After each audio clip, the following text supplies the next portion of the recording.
Welcome back to Main Street TV. Today we're sitting with one of our biggest patrons as a customer, friend, mentor, and then some, Mr. Atul Hegde. Stop it. I think you should not call me Mr. Mr.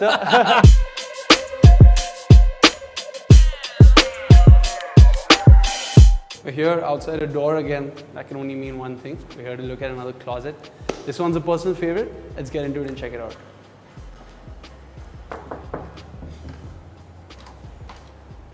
How's it going? Hey, I hope everybody is vaccinated. Everyone's vaccinated. Can we come in? Come in. Thank you.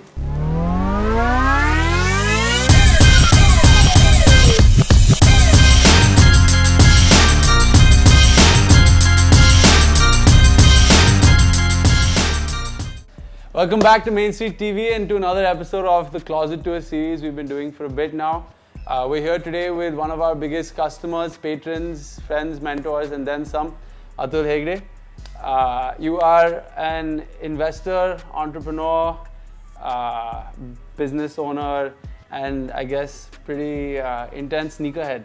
Absolutely. I think today we shall only talk about the sneakers. Today only about sneakers. Absolutely. I am gonna jump into this with the very natural question being, where did you get into shoes from? Well, I always had an affinity for sneakers, but I think the bug really hit was when Farrell dropped these superstars, and they came in these amazing colors. It was single color each pair, and I think I was on a flight. I don't remember which airline, but in that in-flight magazine, I saw this beautiful visual, some 40 pairs. That typical that round shot that they have, a top shot, and it was just amazing. And I read it and it said it's available in Adidas. Went to Linking Road and actually picked it up. So it was a nice retail co-op, and one color led to another and so on, and then it really began. I think almost a decade back now. A decade ago. Damn, that's rare to hear in India. So many, we rarely come across sneakerheads who have been sneakerheads for so long and are still collecting at such a high pace. Yeah, I think the recent last 2-3 years you should be blamed for it. I think with the kind of stuff that Main Street has been doing, even if we don't want to get deeper into the rabbit hole, you guys really are the culprits for that. I will take full credit. I think the natural place to begin will be what's closest to your heart, the Yeezy section. If you had to pick, I know it's like picking between children, but if you had to pick a favorite of all your Yeezys, which would it be and why?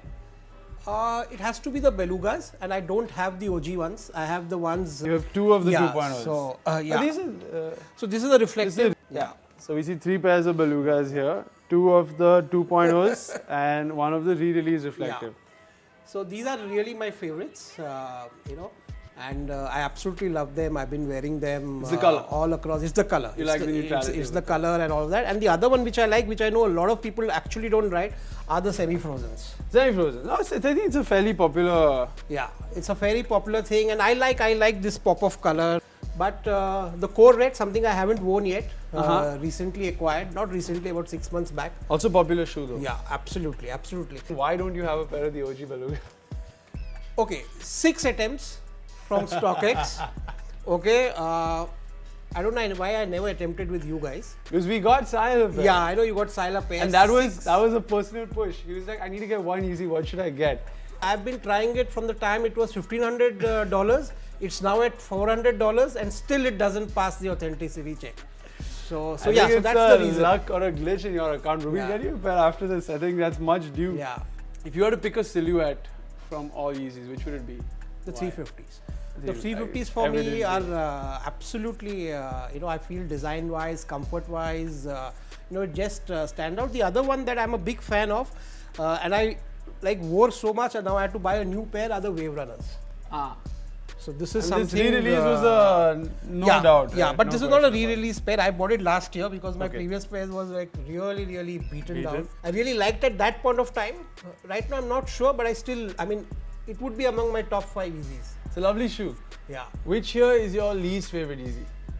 Oh, there are lots of them, but I think this new one.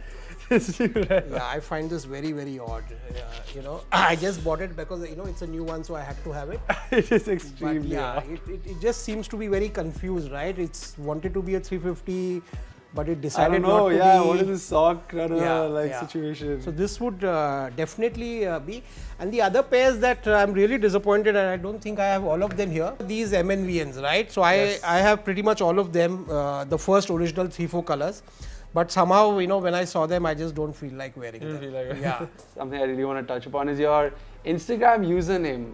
It's open, but at the same time very subtle. It goes by the Sneaker Monk. If you haven't checked it out yet, please do. I'm very curious about why the name and what it is to you. So, it started off being, very confusing. So it was almost like two different personalities. I was trying to have some work stuff going on, some of the sneaker stuff. But I think the last 3-4 years, very clearly focusing on the sneakers. But for me, it's really about, trying and at least share some of my recent purchases and things like that. That's primarily what the account is for. I also do some of travel when I'm traveling, but that now is really become in context of a sneaker. If I go to an interesting place, or if I find something interesting, or if I meet somebody interesting, In the sneaker space. I've been trying to connect with a lot of entrepreneurs in this space like you. That being said, we have an interesting segment on the show that we usually do. It's called Drip or Drown. I'm going to give you 2 Yeezys to choose from at a time, and we'll do this 3 times. You got to make a decision. All right. We will go some of your favorites versus each other to start. I'll take OG Beluga versus your semi-frozen yellow. I think Drip. Beluga and the semi-frozen yellow is out. That's just okay. We'll go with a couple of the ugly ones. I think you'll be ready to get rid of both. Yeah. Get rid of both, but between the two, I'll still hold on to this. You still hold on to this? Yeah, Okay. yeah, this is really bad. Let's go with a few classic Yeezys. Bread versus Oreos. Oh, tough one, but I'll hold on to the bread. The bread? Yeah. Classic Karaway. All right. By the way, that's my backup pair. Huh? That's my current pair. bread, I see it. This is beat as hell. That being said, I want to take this next to the luxury space. We're at the section which is, in my opinion, I think your favorite kids right now. Because you've gone just absolutely ham. I think in the last year, we've seen you buy Louis Vuitton shoes back to back like nobody's business. Tell me about your first Louis Vuitton sneaker. Why you were so roped? It's roped in so heavily. Yeah. So I'll tell you, the first one is not here. It was almost about 15 years back. Oh. Okay. I still remember going to the flagship Champs-Élysées store and picking up this nice red sneakers. They did not look like this at all. They had the more Vans feel to them. So that was really my first this. And after that, maybe a couple more, and really had not got into this brand at all. And then I think once Virgil took over and the kind of stuff that he started doing with the sneakers here is what really drew me in. Just look at the quality that's there. But, this entire re-entry actually started with this pair. Okay. I think. I remember when you got this. Yeah. So this is the Nigo. Yeah. The Nigo collab with Virgil. I absolutely fell in love with the kind of detailing it has, and the sensibilities, all of that. In fact, you can see how it started. I think we're looking at about 15 pairs here. You're sitting at what, 20-30 in the collection of Louis Vuitton sneakers? Could be. Again, not very 20. common to see a sneakerhead closet with that many of Louis Vuitton sneakers, right? Especially if most people with Louis Vuitton sneakers aren't usually into heavily into sneakers. What here is your favorite pair? Is it still the Nigo? Nigo, for comfort are these new tactic runners. They're beautiful, extremely comfortable. So that's some of these are very new. I've not even worn them. I see you got all 3 colors in this. Yes. I'm not even sure what this is the denim. Is it So now there are many more colors in this. I think 2 more have got launched, but they're all in the lighter shade. So I'm not picking them up. They're not on the way yet? No, not on the way yet. Absolutely no. That's very fascinating. What's something else you're looking forward to from Louis Vuitton? I'm waiting like how everybody else is waiting for the Air Force Ones to drop. You didn't place a bid at Sotheby's? I did. I was outbid in the first hour. And the auction was for 20 days. So you can imagine what it finally went for. I see that is a little bit touched upon other luxury product. We see some Balmain, there's Bottega Veneta, some Versace, and then a little bit of Gucci. What's your favorite brand aside from Louis Vuitton in this space? Actually, none of them. You know, it's really depends. I mean, this is something which I've thought was just amazing design-wise, right? The Bama, yeah. So yeah, so It this is something lovely. that I had to pick up just for how different they are. Yeah. I'm waiting for the next one. So this is the Be Bold series. I don't know what the next ones are called. Yeah, this again just found it to be a very unique piece. It looks like it's easy to travel with. It packs. Yeah. I'm assuming it packs very You can easy. pack it like that. Yeah, actually, you will love this. You know, Something easy this to is a pair that you can wear for the next 10 years now. I think it's time to retire those. Time to retire. I don't know, not yet. Final section of your closet, which is surprisingly the smallest. Like I said, most sneakerheads, you know, the Nike section is significantly larger, just given the varieties of silhouettes, right? How come there is like a lower affinity towards Nike here? I think I love the Dunks. Okay, within that I quickly realized that I actually love the SB Dunks and not the Dunks. Yeah, the thicker dunk. Yeah, the thicker Dunks, much more comfortable. Jordan somehow I've never taken fancy to. You know, I just feel that there's nothing extraordinary. But I've never understood the hype. And mind you, I'm a huge fan of Michael Jordan. You know, follower of basketball for many, now couple of decades now. Yeah. But it's one silhouette that's you know, never caught my fancy. But Dunks I absolutely love. Some of the good ones are extremely difficult to get.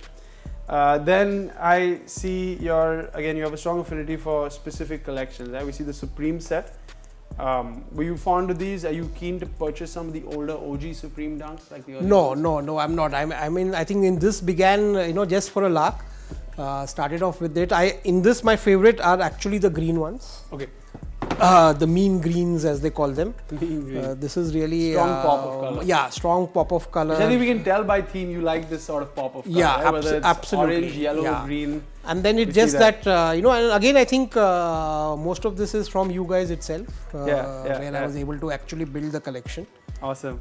Collection wise, then from the next pop of color, we have the Grateful Deads. Oh, yeah. So this again started with the green, again from you guys. You know, long wait, but yeah, it came. Green. The orange ones, I was very lucky. I think it took about 6-8 months. Low ball offer on StockX. Had forgotten about it. And it just you know, and one day it just dropped and got it. And I think I just saw it recently. It's some crazy pricing now. So yeah, the Grateful Deads have definitely gone up. And then there's some other interesting shoes. I see the Habibi Dunks. Yes. I know how much time you spend in the UAE. I'm sure that was a special shoe to you. Oh, absolutely. You know, and I actually have an iconic shot of this from my hotel room. I'll share that with you. You know, with the Burj Khalifa in the background. Sick. So, but yeah, again, I know I like it. Actually like it. I know a lot of people will not like me for saying it more than the Chicagos, which incidentally were the first pair I ever bought from Main Street. You know, didn't know any of you guys. Just walked in. You know, there was Himanshu sitting there, and he said, "Okay, we'll order this for you." Yes, of course, it took lots and lots of months for it to arrive. I remember that. Yeah, but that's what really get going. But it's something that I've never worn. Sparked a strong relationship. Absolutely. And then I think at the end here we see a couple of lonely Jordans. Yes. You're one of very few highs that you like. Yeah. So this is my all-time favorite amongst. It's a beautiful shoe. Yeah, it's a beautiful shoe. And the Obsidians have, like, the market has given them the value that, you know, like you said, they're up, I think, what, 60 grand. And of course the off-white, that's the third, you know, Jordan highs of the lonely Jordan highs here. Yeah. The UNC. Absolutely. So Icon. this is again a beautiful pair, not worn yet, but yeah, this is something, I think among all this is the one that I'll wear. Hopefully soon. Yes. And then of course there's some casual Jordan lows. Not much to say about them. But you know, in this row, this is my favorite. Yeah, I was gonna ask about these. What are these? I don't even know. So these are called fried chicken Air Max. You know, so they I believe you know, it replicates this fast food wrapping paper in Japan. I see. In which they give the fried this. So this is something again I picked up. It's $100 shoe. The narrative is yeah, but I love the color. It's nice. There's prongs on the inside. Yeah, absolutely. So it's a great fun shoe to have. Very interesting shoe. I think that brings us to the end of this video. Thank you for inviting us in. It has been an absolute pleasure to be here. Absolute pleasure. And I think it was very fascinating for us to see such a unique collection despite having such high volume. You know, most time when we see volume, it's everything. Yeah. But despite the volume, this taste has been very fun for us to capture, and I hope the audience responds to it. As I said, you guys are a big part of the blame goes to you guys. I'm very happy to take credit. So thank you guys for watching this video. Make sure to like, comment, and subscribe. Follow Atul at the Sneaker Monk on Instagram, and subscribe to the channel so we can see more videos like this. And we'll see you in the next one. Peace.